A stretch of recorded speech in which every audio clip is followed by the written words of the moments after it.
Gubernur DKI Jakarta Anies Baswedan merevisi kenaikan upah minimum provinsi, UMP, tahun 2022 sekitar 5,1% atau senilai Rp225.667 dari tahun sebelumnya.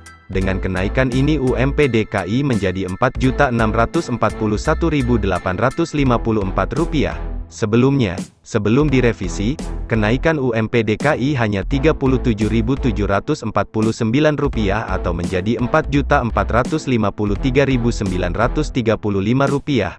Dalam keterangan tertulis, Sabtu, 18/12, Anies mengatakan keputusan ini mempertimbangkan sentimen positif dari sejumlah kajian, salah satunya yakni kajian Bank Indonesia yang menyatakan proyeksi pertumbuhan ekonomi Indonesia pada tahun 2022 mencapai 4,7% hingga 5,5%.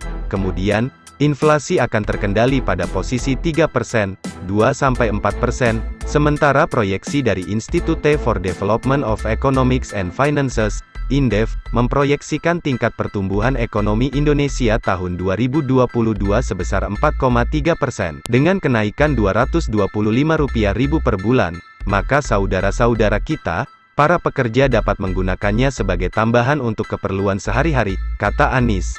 Ia menegaskan, keputusan menaikkan UMP DKI menjunjung asas keadilan bagi pihak pekerja, perusahaan, dan Pemprov DKI Jakarta. Sebagai gambaran, pada tahun-tahun sebelum pandemi COVID-19, rata-rata kenaikan UMP di DKI Jakarta selama 6 tahun terakhir adalah 8,6%. Oleh karena itu, menurut Anies, kenaikan 5,1% ini suatu kelayakan bagi pekerja dan tetap terjangkau bagi pengusaha. Keputusan ini juga dinilai dapat meningkatkan kemampuan daya beli masyarakat. Sebelumnya, Anies hanya menetapkan UMP DKI sebesar Rp4.459.335,53 pada 2022 mendatang. Kalau dibandingkan tahun ini yang Rp4.416.186,54, UMP itu hanya naik Rp37.749. Anies saat itu mengatakan, kenaikan UMP ditetapkan berdasarkan Undang-Undang Nomor 11 Tahun 2020 tentang Cipta Kerja serta PP Nomor 36 Tahun 2021 tentang Pengupahan.